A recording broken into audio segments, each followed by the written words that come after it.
Hi friends! Welcome to Nischala's kitchen. నేను ఈరోజు ఎంతో రుచికరమైన పచ్చిమిర్చితో నిలువు పచ్చడి ఎలా తయారు చేయాలో చూపిస్తాను. చూసేద్దామా? దానికోసం ఒక పావు కిలో పచ్చిమిరపకాయలు, 100-150 గ్రాముల వరకు చింతపండు. చింతపండు క్వాంటిటీ మీ పచ్చిమిరపకాయల్లో ఉండే ఘాటు మీద డిపెండ్ అయి ఉంటుంది. ఓకే.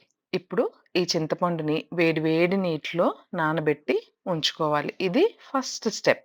ఈ చింతపండు నానుతూ ఉండేలోపు మనం మిగిలిన ప్రాసెస్‌ని చూసేద్దాం. పచ్చిమిరపకాయల క్వాంటిటీని బట్టే చింతపండు వేసుకోండి. ఈ విషయం మాత్రం మర్చిపోకండి. ఇప్పుడు తీసుకున్న ఈ పచ్చిమిరపకాయలని శుభ్రంగా వాష్ చేసుకొని, తొడియాలు తీసి, ఆరిన తర్వాత ఇలా 2 ముక్కలుగా కట్ చేసుకోండి. అంటే ఒక్క పచ్చిమిరపకాయని 2 ముక్కలు చేసుకోండి. ఇప్పుడు మనం వీటిని ఆయిల్‌లో ఫ్రై చేస్తాము. ఆయిల్‌లో వేయగానే పచ్చిమిరపకాయ పేలుతుంది. అలా అవ్వకుండా ఉండడానికే ఇలా కట్ చేసుకుంటున్నాం. ఇప్పుడు ఒక పాన్ తీసుకొని అందులో 2 స్పూన్ల ఆయిల్ వేసి వేడి చేసుకోవాలి. ఆయిల్ వేడవ్వగానే అందులో ఒక 2 స్పూన్లు ధనియాలు వేసి దోరగా వేయించుకోవాలి. ఇప్పుడు ధనియాలు వేగిన వెంటనే మనం కట్ చేసి ఉంచుకున్న పచ్చిమిరపకాయ ముక్కల్ని వేసి దగ్గరుండి కలుపుతూ వేయించుకోవాలి. అండ్ పచ్చిమిరపకాయలు వేసిన తర్వాత స్టవ్‌ని కొంచెం మీడియం టు సిమ్‌లో ఉంచుకోండి. మరీ హైలో పెట్టి గాని వేపారంటే ఇల్లంతా ఘాటెక్కిపోతుంది. ఈ పచ్చిమిరపకాయ ముక్కలు ఇలా వేగుతూ ఉండగానే ఒక 2 ఇంచుల అల్లం ఫ్రెష్‌గా కడిగి ఆరబెట్టుకున్న అల్లంని ఇలా ముక్కలుగా చేసుకొని అందులోనే వేసేసుకోండి. ఇప్పుడు ఈ పచ్చిమిరపకాయలు, అల్లం కొంచెం మెత్తబడేంత వరకు ఫ్రై చేసుకోవాలి. కొంచెం ఓపికగానే ఫ్రై చేయాలి. ఎందుకంటే ఇది నిలవ ఉంచుకుంటున్నాం కాబట్టి ఎక్కడ కంగారు పడకుండా కొంచెం ఓపికగా వేయించుకోవాలి. ఈ పచ్చడి 2 నెలల పాటు నిలవుంటుంది.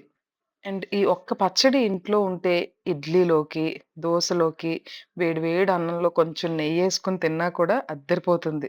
అండ్ పెరుగన్నంలోకి కూడా ఇది one of the best combination. Okay. చూడండి. ఇప్పుడు ఈ స్టేజ్ వచ్చేంత వరకు పచ్చిమిరపకాయల్ని వేపుకోవాలి. కొంచెం సాఫ్ట్ అయిపోయాయి కదూ! ఇప్పుడు స్టవ్ ఆఫ్ చేసి పక్కనుంచుకొని చల్లార్చుకోవాలి. ఇవన్నీ చల్లారిన తర్వాత వీటిల్ని పొడిగా ఆరబెట్టుకొని ఉంచుకున్న మిక్సీ జార్‌లోకి తీసేసుకోవాలి. తర్వాత అదే జార్‌లోకి మనం నానబెట్టి ఉంచుకున్న చింతపండును కూడా వేసేసుకోవాలి. చూడండి చక్కగా నానిపోయింది. ఫస్ట్ స్టెప్ మనం చింతపండునే నానబెట్టుకున్నాం. ఎందుకంటే మనకి చింతపండు ఈ టెక్స్చర్‌లోకి రావాలి నాని. ఇప్పుడు సరిపడా ఉప్పును కూడా మిక్సీ జార్‌లోనే వేసేయండి. నేనైతే ఇక్కడ కల్లుప్పు వాడుతున్నాను. మీరు నార్మల్ ఉప్పైనా వాడుకోవచ్చు. అండ్ మిక్సీ చేసేటప్పుడు కూడా దీన్ని మరీ మెత్తగా పేస్ట్ లాగా చేసేయకూడదు. కొంచెం కచ్చా పచ్చాగానే చేసుకోవాలి. ఇదిగోండి మిక్సీ జార్‌లో కనిపిస్తుంది కదూ! ఈ టెక్స్చర్‌లో ఉండేలాగా మిక్సీ వేసుకోవాలి.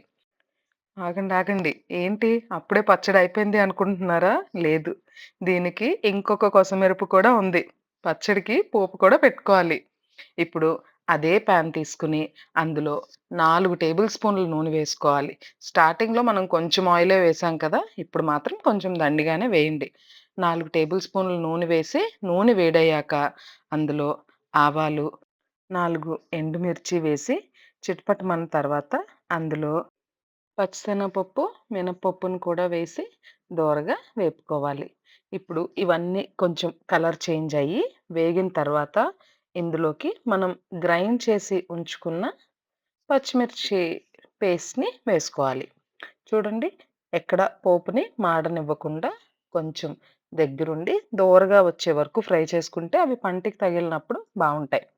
ఇప్పుడు ఇందులో ఈ పచ్చిమిర్చి పచ్చడి మనం ఏదైతే మిక్సీ యేసుకున్నామో అదంతా వేసేసుకొని చక్కగా ఇలా కలుపుకోవాలి. ఇప్పుడు ఈ పోపంతా కూడా పచ్చడికి బాగా పట్టే వరకు కలుపుకొని స్టవ్ ఆఫ్ చేసేసుకోండి. తర్వాత పచ్చడి బాగా ఆరిన తర్వాత పొడిగా ఉండే గ్లాస్ కంటైనర్‌లో స్టోర్ చేసుకోండి. మన పెద్దల ఆచారాలతో పాటు రుచులను కూడా మర్చిపోతున్న ఈ రోజుల్లో ఈ రుచికరమైన పచ్చడిని మీరు కూడా చేసుకొని ఎంజాయ్ చేసేయండి.